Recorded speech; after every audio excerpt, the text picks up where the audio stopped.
주님 평화. 여러분들이 만약에 망망대해 한가운데 있다. 아무것도 없고 내가 가지는 게 아무것도 없고 혹은 사막 한가운데 있다. 처음 간 어떤 산속 골짜기 이런 데 가운데 산중에 있다. 그럼 어떻게 하시겠어요? 큰일이죠. 뭘 어떻게 하겠습니까? 말 그대로 동서남북 구분도 안 되고 어디가 어딘지도 모르는 상황에서 아마 엄청난 불안과 공포 속에 이쪽으로 가다가도 내가 가는 길이 확실한가? 혹시 반대로 가는 거 아닌가? 하는 두려움으로 돌아서게 됩니다. 저 같은 경우 뭐 유전적이기도 하고 야맹증이 있어요. 그래서 이 밤에 바깥에 있으면 동서남북 구분을 잘 못합니다. 그리고 실내에 있다가 바깥으로 나왔을 때 길이 구분이 잘 안 돼요. 그럴 때 되면 이제 낭패죠. 막 반대길로 한참을 가다가 정신 차리고 보면 다른 곳에 와 있고 뭐 이런 경우가 있습니다. 그래서 이 망망대해, 바다 한가운데 혹은 사막 한가운데 골짜기 한가운데 있을 때 우리는 엄청난 혼란과 불안과 두려움을 느껴요. 왜요? 내가 목적을 삼아야 될 어떤 장소라던가 표시라던가 이런 게 없기 때문에. 그죠? 목표가 상실되어 있으니 불안할 수밖에 없죠. 우리 인생도 마찬가지입니다. 인생이란 길 한가운데 내가 삶의 목적을 세우고 살아가야지, 그러지 않으면 두려움 속에서 인생을 방황하게 되는 거죠. 목적 없는 삶이 어떻겠습니까? 어느 쪽으로 살아가야 될지 모르니 이렇게도 살아보고 저렇게도 살다가 삶이 허망해지는 경우도 많겠죠.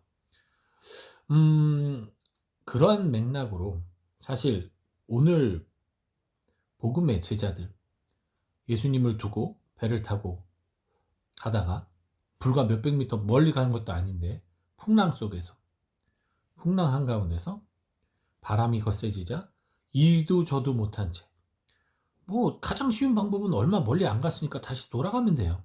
근데 그러지도 못하고 배 위에서 바람과 씨름을 하고 있으면서 어찌할 바를 몰라 갈팡질팡 오락가락하고 있죠. 그런 가운데 목적지가 되어줄 수 있고 희망이 되어줄 수 있는 예수님이 호수 위를 걸어서 제자들에게 왔어요. 근데 중요한 건 제자들이 너무나 어리석게도 이럴 때 구세주 예수님이 도와줄 수 있는 기적의 예수님이 오셨는데 그 모습에 감사하고 예수님을 향해 가는 게 아니라 오히려 두려워했다라고 나옵니다. 이유가 뭐겠습니까? 아까 말씀드린 거예요.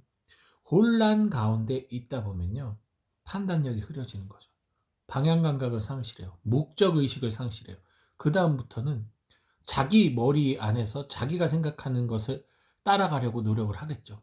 뭔가. 근데 그것에 대한 확신이 있나요? 없잖아요. 그러니 고집이 세진다거나 아니면 미신적인 사고로 이렇게 퇴 해가지고 이쪽이야 이렇게 간다거나 아니면은 좀 투표로 간다거나 어떠한 의식적인 노력을 하겠죠. 그쪽으로 가버리는 거예요. 그게 옳은지 그른지도 모르고. 그러다 보면 정작 정작 구원이 내 앞에 나왔을 때, 주님께서 도와주기 위해 오셨을 때 유령처럼 생각하고 두려워한다는 거죠. 여기서 두려워하는 것은 단순히 예수님이 무리를 걷는 것에 대한 놀람 때문에 두려워하는 것이 아니에요. 그 두려움만이 아니라 예수님을 받아들이지 못할 만큼의 혼란 속에 있는 자신에 대한 두려움이에요. 마치 베드로가 예수님에게 저를 떠나주십시오 했을 때의 두려움과 같은 그런 두려움입니다. 자신들의 그 어리석음, 모자람, 부족함을 주님 앞에서 여실히 드러낸 거예요. 저런 분이 계신데 우리는 그런 분과 함께 있는데도 불구하고 헛된 노력을 하면서 제자리 걸음을 하고 있는, 야심차게 출발했죠, 제자들이. 그러나 그런 혼란 한가운데, 망망대해 같은 사막 한가운데 같은 그 혼란한 한가운데 있을 때 그들은 예수님을 잃어버린 겁니다. 예수님의 목소리를 알아듣는 순간 목적지에 도달했다라고 나와요. 갑자기 듣는 순간 뜬금없이. 네. 주님의 목소리가 뭡니까? 복음 말씀이잖아요. 복음을 제대로 알아듣는 순간 목적지에 도달한다고 말씀하고 계십니다.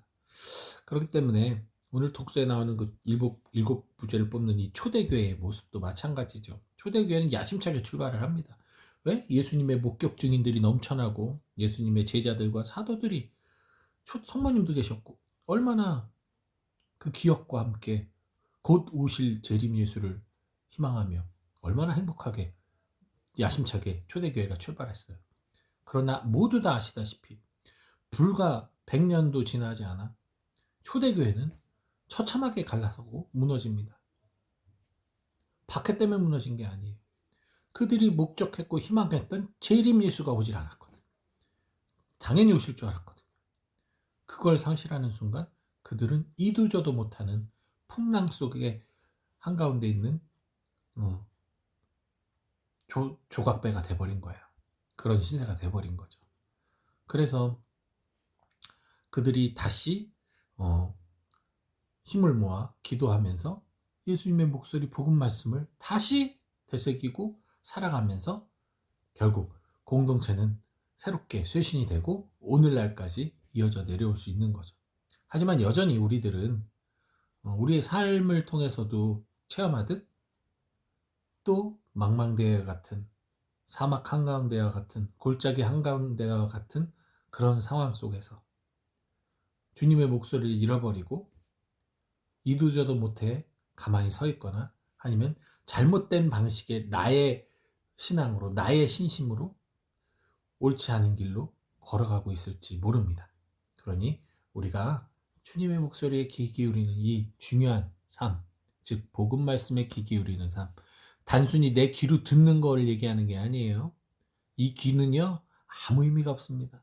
내 머릿속에 내 고집이 있으면 들어온 것이 머릿속에서 각색이 돼서 말한 사람이 서로 사랑하라고 했더니 우리끼리만 사랑하라고 그랬어. 뭐 내지는 뭐 사랑해서는 안 되는 악까지도 우리는 악도 사랑해야 돼. 뭐 이런 식으로 막 자기가 해석을 해서 들은 것을 왜곡할 수 있어요. 그렇기 때문에 올바로 복음을 들을 수 있는 그러한 여러분들 되시기 바랍니다.